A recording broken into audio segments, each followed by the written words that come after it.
زینت المنبر ہے خطیب آل محمد جناب مولانا سید محمد رضا رضوی آف لاہور، اور ان کے بعد انشاءاللہ خطیب ولایت امیر المومنین سرکار علامہ آغا سید علی حسین قمی آپ بکر اختاب سن شبیہ تابور ہم شکل پیغمبر برآمد کرے سن باواز بلند تر سالہ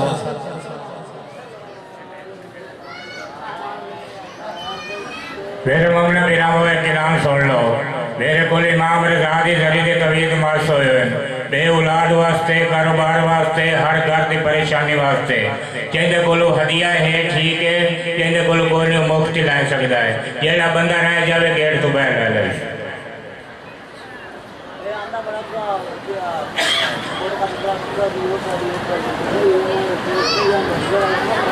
اپنے اپنے جملہ مرحومین کو مد نظر رکھتے ہوئے بالخصوص بانیان مجلس کے جملہ مرحومین اور محمد و آل محمد کے چاہنے والے وہ مرحومین جن کا فاتحہ پڑھنے والا کوئی نہیں، ایک سورہ فاتحہ۔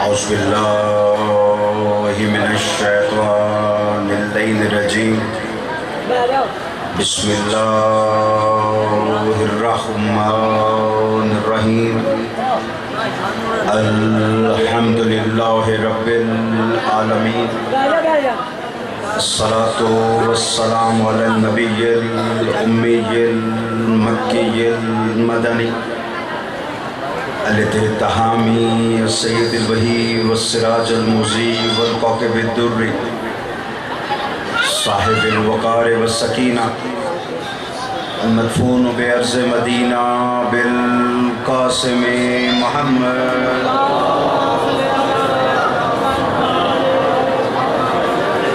وعلى عطرة الطیبین الطاہرین المعصومین الذین عذب اللہ عنہ الرجس وطہرہم تطہیرا۔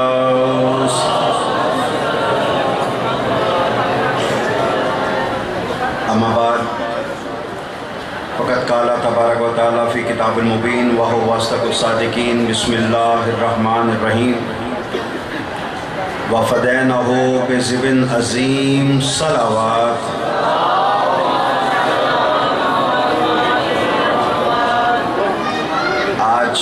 آپ کے درود میں تھکاوٹ آیا ہے، باواز بلند درود ہے۔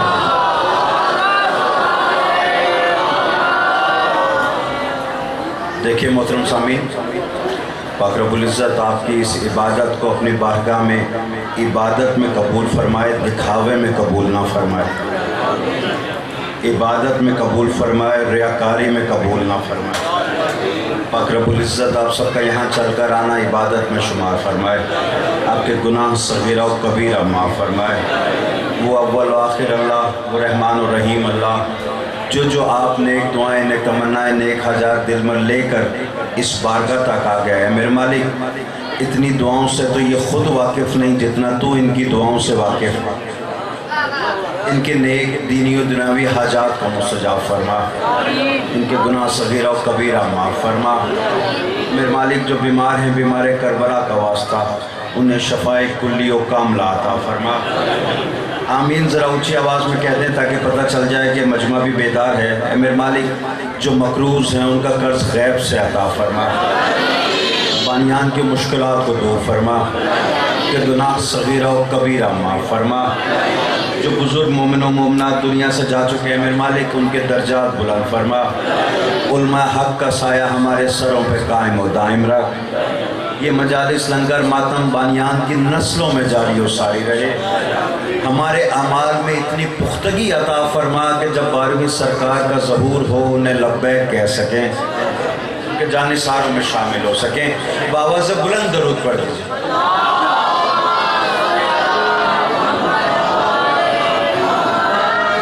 اجازت ہے تو گفتگو کا آغاز کیا جائے۔ ماشاءاللہ مجمع شناسہ ہے، چند ایک نئے چہرے باقی وہی مجمع ہماری گفتگو سورہ صافات کی آیت نمبر 107 اس کے گرد محو طواف ہے۔ ہم نے پورے عشرے میں جس کا موضوع ہم نے رکھا تھا ایمان اور امتحان، اسی پر بحث ہو رہی ہے، اسی پہ گفتگو ہو رہی ہے۔ آیت کا موقع محل یہ ہے کہ جب جناب ابراہیم نے جناب اسماعیل کے گلے پہ چھری پھیر دی اور رگیں کٹتی محسوس ہوئی اور یقین ہو گیا کہ بیٹا ذبح ہو چکا ہے، تو اب پٹی ہٹائی تو بیٹا مسکرا رہا تھا، دمبا ذبح ہوا تھا۔ تو اللہ نے اس موقع پہ یہ آیت بھیج دی کہ اے ابراہیم، ہم نے اس کی جگہ فدیہ اس لیے بھیج دیا کہ ہم سے قربانی کا وعدہ کسی اور نے کر لیا۔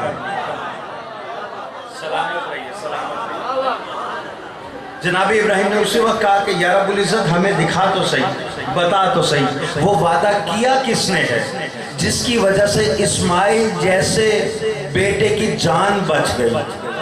میں جملہ آپ کے نظر کرنے لگا ہوں، یہ جتنے ماتمی بیٹھے ہوئے ہیں، ماتم کر کے بیٹھے ہیں، پسین و پسین ہے، مجھے موسم کا شدت کا احساس ضرور ہے، لیکن یاد رکھیے گا یہ جان بچی ہے جناب اسماعیل کی امام حسین کے وعدے پر کہ یہ چھری رب العزت پلٹا لے، یہ چھری پلٹا لے، یہ قربانی نہ لے، اس کی جگہ میں قربانی دوں گا۔ وعدہ کس نے کیا؟ امام حسین نے۔ چھری پلٹ گئی واپس جناب اسماعیل کے گلے سے۔ اب چپ ہو کر سنو یا میری داد مجھ تک پہنچا دینا، جملہ میں پہلا آپ کے حوالے کرنے لگا ہوں۔ یاد رکھیے گا، لوگ کہتے ہیں ان کی ماتم داری بڑھتی جاتی ہے، ان کے نوح خان بڑھتے جاتے ہیں، ان کے ذاکر بڑھتے جاتے ہیں، ان کے عالم بڑھتے جاتے ہیں، ہم انہیں قتل کرتے ہیں یہ اور بڑھ جاتے ہیں، ہم خودکش حملہ کرتے ہیں یہ اور بڑھ جاتے ہیں۔ یہ نہ تمہاری وجہ سے بڑھتے ہیں نہ اس میں ہمارا اپنا کمال ہے۔ مجھے آ کے بتاؤ، جب نبی کا بیٹا حسین کے وعدے پہ بچ سکتا ہے تو شیعہ کون سے؟ آقا حسین کا نہیں، مادر حسین کا وعدہ۔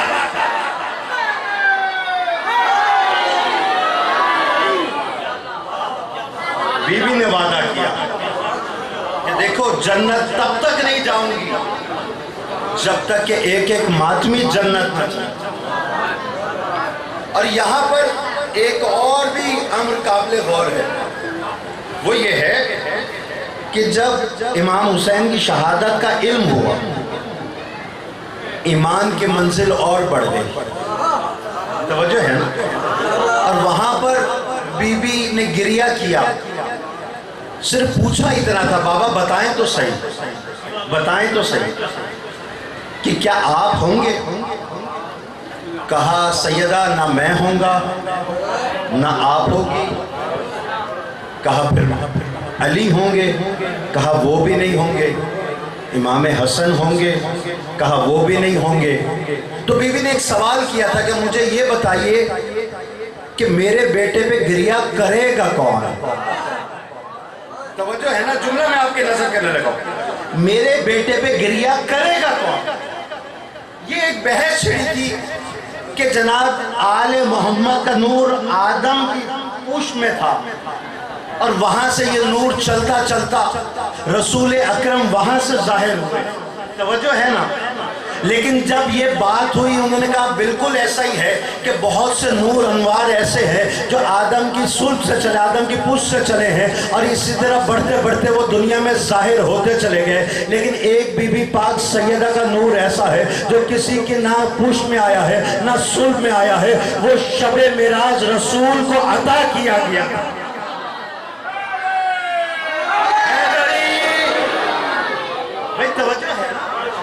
یہ مجتہدین میں بحث ہوئی تھی کہ کون سے ایسا نور ہے جو آدم سے نہیں چلا، تو وہاں پر ایک نقطہ یہ بھی رکھا گیا کہ ایک بی بی پاک سیدہ کا نور ایسا ہے۔ اور پھر جب بی بی نے پوچھا تھا بابا میرے حسین پر روئے گا کون، تو تب رسول نے فرمایا تھا اللہ ایسی قوم کو پیدا کرے گا۔ سلامت رہیے، آباد رہیے، پیدا ہو چکی نہیں ہے، آدم کے اندر نور میں ظاہر ہو چکی نہیں نہیں ہے، ایسی نسل کو پیدا کرے گا جن کے بچے تمہارے بچوں کو روئیں گے، جن کے جوان تمہارے جوانوں کو روئیں گے، توجہ ہے نا، جن کے بزرگ تمہارے بزرگوں کو روئیں گے۔ اس مجلس کے اندر ایک جملہ میں آپ کے نظر کرنا چاہ رہا ہوں، یاد رکھے گا، میں اس مجلس کے صدقے میں جہاں پر بھی گیا، جہاں بھی ذکر حسین کرنے گیا، میں نے وہاں ممبروں کے اوپر، وہاں کے عبادت خانوں کے اندر میں نے بزرگوں کو دیکھا ہے، میں نے کلیساؤں کے اندر میں نے بزرگوں کو دیکھا، میں نے مندروں کے اندر بزرگوں کو عبادت کرنے دیکھا، میں نے یہودیوں کے گرجا گھروں کے اندر بزرگوں کو میں نے دیکھا، میں اللہ کے گھر گیا، وہاں پر بھی بزرگ مجھے زیادہ نظر آئے۔ آپ چپ رہیں گے تو مجھے تکلیف ہوگی، دکھ ہوگا، جملہ میں آپ کے حوالے کرنے لگا ہوں، لیکن ذکر حسین کی قسم ہے، ذکر حسین میں جس ممبر پر بھی کرنے گیا وہیں مجھے جوان نظر آئے، وہاں کا بزرگ بھی جوان نظر آیا، وہاں کا بوڑھا بھی جوان نظر آیا، وہاں کا جوان بھی جوان نظر آیا، وہاں کا بچہ بھی جوان نظر آیا۔ تو مجھے کہنے کا حق ہے کہ کائنات کا ہر مذہب ضعیف ہو سکتا ہے، لیکن کربلا کل بھی جوان تھی، آج بھی جوان ہے، کل بھی جوان رہے گی۔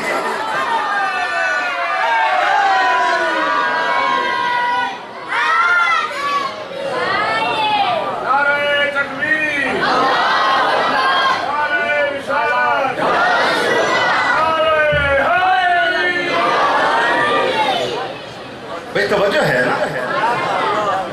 تو یاد رکھیے گا، جیسے جیسے ایمان کی منازل بڑھتی جاتی ہیں، ویسے ویسے امتحان کی منازل بھی بڑھتی جاتی ہیں۔ میں سنا چکا کہ جناب آدم کا ایمان کا امتحان کیسے لیا گیا، کیسے بھیجے گئے، پہلے علم کے ذریعے، پھر اس کے بعد اولاد کے ذریعے یہ امتحان ختم ہوا، جناب نوح کو بھیج دیا گیا، انہوں نے تبلیغ کرنا شروع کی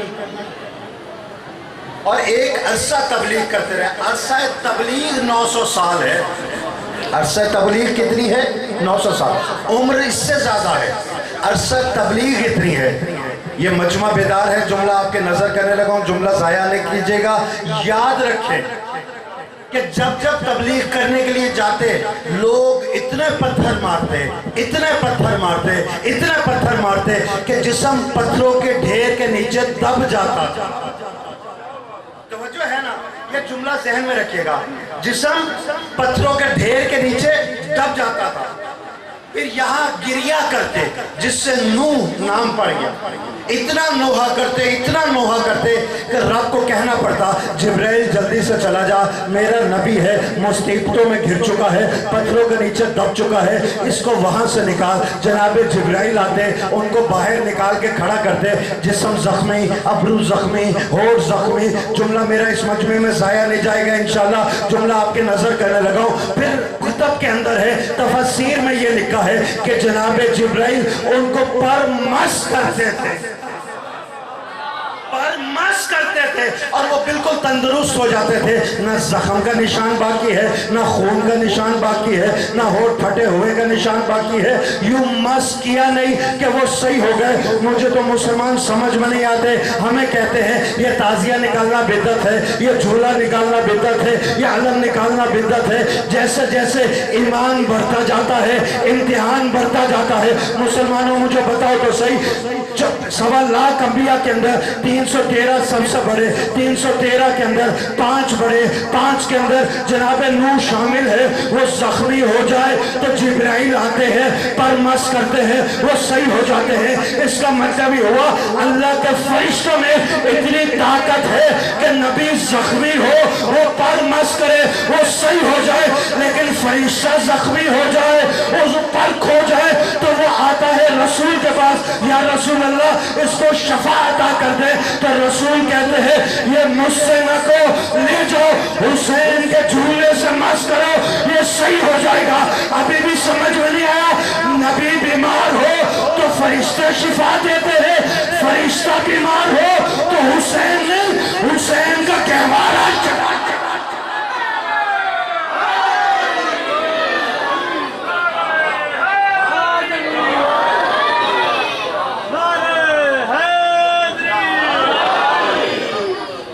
توجہ ہے نا؟ ایمان رکھنا ईमान रखना। याद रखिएगा, ईमान के बाद इत्मीनान की मंजिल नहीं है, ईमान के बाद इम्तिहान की मंजिल। ये ईमान बढ़ता चला गया। देखिए बहुत से अंबिया ऐसे आए हैं, मैं जुमला के हवाले करूँ, बहुत से अंबिया ऐसे आए हैं जिन्होंने एक हद तक तो सब्र किया, उसके बाद दो काम किए, या किसी के हक में बद्दुआ की या अपने हक में दुआ की। जुमला मैंने आपके हवाले कर दिया। क्या किया?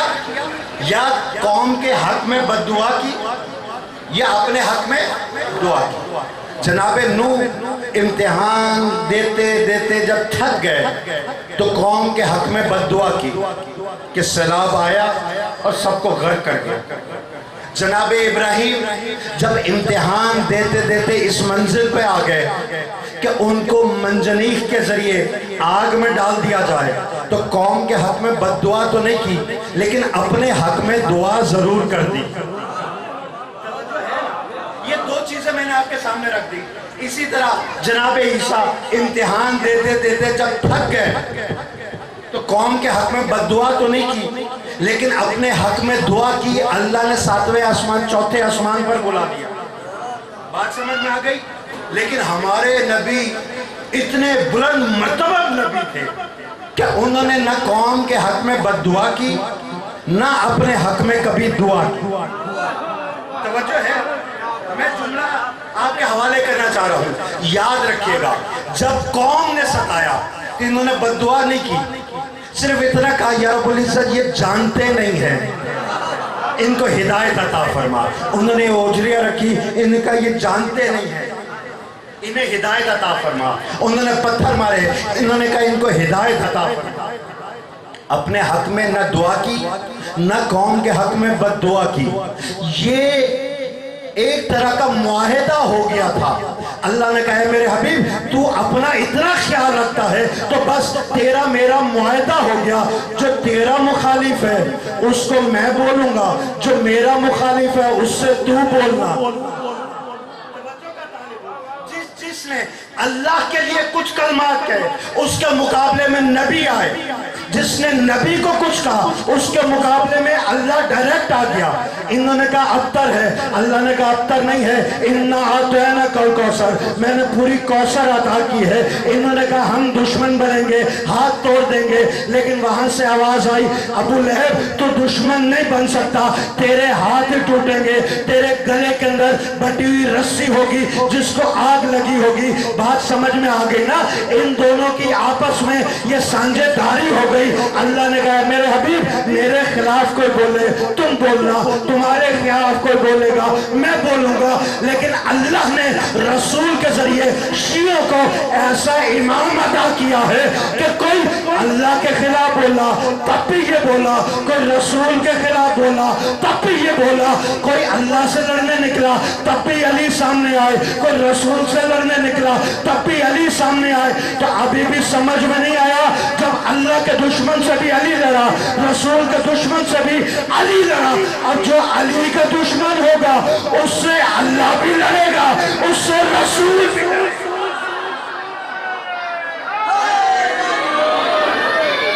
सफीनतुल निजात भी है, मिसबल हुदा भी है। जब लूत का बेटा कश्ती छोड़कर पहाड़ चले, जब वो बेटा नहीं है तो सहाबी रसूल की कश्ती छोड़कर पहाड़ चलता रहे, वो सहाबी कैसे रहता है?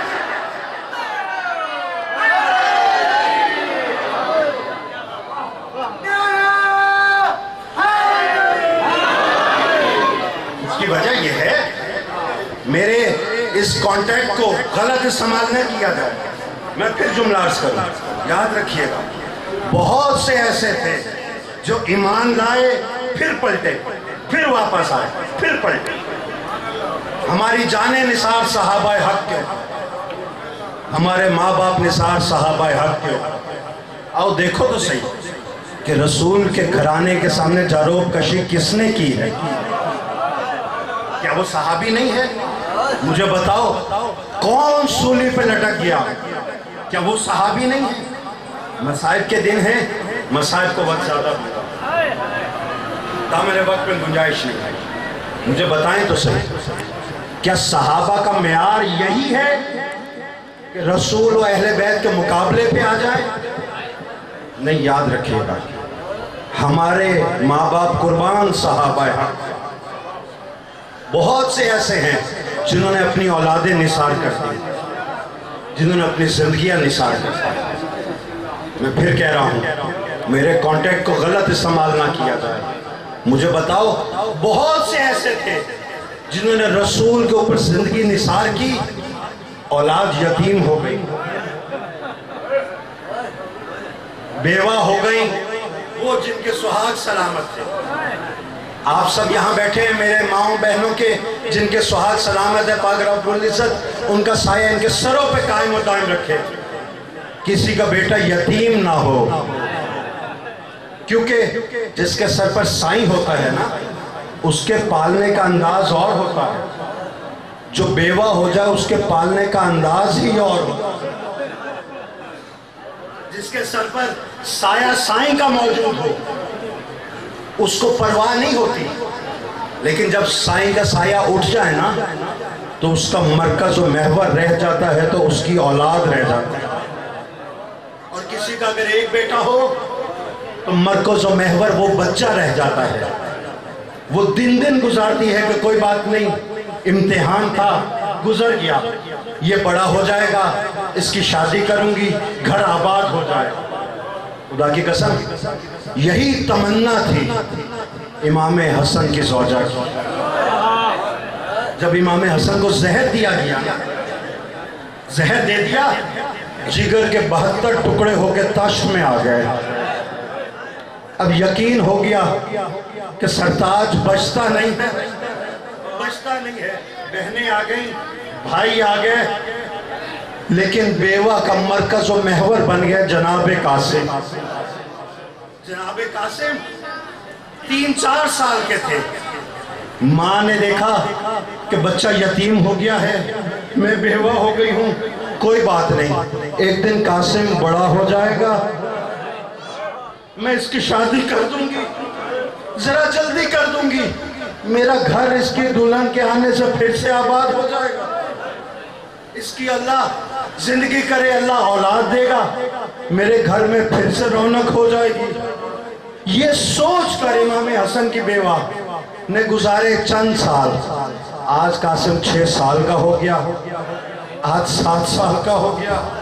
मुझे जरा सोच के बताओ, जिसकी मरकज और उम्मीद वो बच्चा हो, वो आज 12 साल का हो गया, अगले साल ये 13 बरस का हो जाएगा।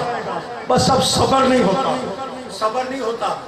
बीबी ने जनाबे कासिम को साथ लिया, मुसाफिर शाम के कदमों पे हाथ रख के कहती है, बीबी मैं हाशमी खून नहीं है मुझे, मैं सैयदजादी नहीं हूं, लेकिन कासिम तो आपका खून है ना, ये तो आपका बेटा है, मैं तो इसकी खादमा हूं। बीबी मुझसे घर की वीरानी देखी नहीं जाती, घर की वीरानी देखी नहीं जाती। अगले साल कासिम 13 बरस का हो जाएगा, बस आप मेरी वकीला बनकर चलें, आका हुसैन के पास जाएं और मुझसे वादा ले दें कि जब ये 13 बरस का हो जाए, इसका सेरा हुसैन अपने हाथों से बांधेगा। मैंने इसके लिए ये जोड़ा बनाया है, मैंने ये जोड़ा बनाया है। माँ की आस थी, माँ की उम्मीद थी, बीबी चली गई, लेकिन जवाब सुन सकोगे? जब ये पैगाम पहुंचा ना, आका हुसैन खड़े ना रह सके, जमीन पर बैठ के ठंडी सांस लेकर बस इतना कहा, बहन ज़ैनब सिर्फ मेरी बहन से इतना जाकर कह दे, कासिम की शादी ना उसके इख्तियार में है ना मेरे इख्तियार में है। इमामत के अल्फाज से वक्त गुजर गया। जब ये काफिला चलने लगा ना, बीबी ने वो सारे जोड़े जो शादी की उम्मीद पे सिए थे कासिम के साथ रख लिए, वो संदूक साथ सवार हो गया। तमाम करो 3 को करबला पहुंचे, बीबी ने जोड़े संभाले हुए थे। 7 को पानी बंद हुआ, बीबी ने जोड़े संभाले हुए थे। पानी की तलाश होती रही। बीबी एक एक जोड़ा निकालती, देखती, रख देती। जब 10वीं की रात आ गई ना, और यकीन हो गया कि कासिम बचने वाला नहीं है, माँ की आस टूटने लगी। क्या किया? आधी रात का वक्त चिराग रोशन करके कासिम से कहती, बेटा ये लाल जोड़ा पहन के मुझे टहल के तो दिखा। कासिम, ये मैंने तेरी मेहंदी का माना था, कभी ये पहना के टहलाती, कभी शादी का जोड़ा पहना के टहलाती। बीबी देखना ये चाहती थी, कासिम मैं देख तो लूं मेरा बेटा दूल्हा बन के लगता कैसा है। एक बेवा की आस उम्मीद थी ना, वो यतीम बच्चा था। जब वक्त गुजर गया, फिर ठंडी सांस लेकर इतना कहा, कासिम अपने चचा के पास चला जा और जा बस इतना पूछ के आ। जुमला बर्दाश्त करोगे? एक माँ अपने यतीम बेटे से कह रही है, जा कासिम चचा से बस इतना पूछ के आ, क्या कल के मरने वालों में तेरा नाम है? क्या कल के मरने वालों में तेरा नाम है? तारीख बताती है कि जब जनाब कासिम को आता देखा ना इमाम हुसैन ने, तो आंखों के सामने इमाम हसन की छवि दौड़ गई। लिखा है कि दोनों चचा भतीजे गले लगकर इतना रोए हैं, इतना रोए हैं, इतना रोए हैं कि दोनों बेहोश हो गए। मैं इंसानियत के नाते हाथ जोड़कर एक सवाल कर सकता हूँ, जाओ पूछो डॉक्टरों से या हकीमों से, जब कोई बेहोश हो जाता है उसको होश में कैसे लाया जाता है? डॉक्टर कहता है चेहरे पर पानी का छिड़काव करो, बेहोश होने वाला होश में आ जाएगा। लेकिन हाय करबला, जहां असगर के लिए पानी ना, जहां असगर के लिए पानी ना था, वो कहां से पानी का छिड़काव करते? असहाबे बावफा ने अपने आंसुओं का छिड़काव किया। इमाम हुसैन होश में आए, बेदार होके बैठे। जनाबे कासिम ने फिर कदमों पे हाथ रखा, कहा आका क्या कल के मरने वालों में मेरा नाम है?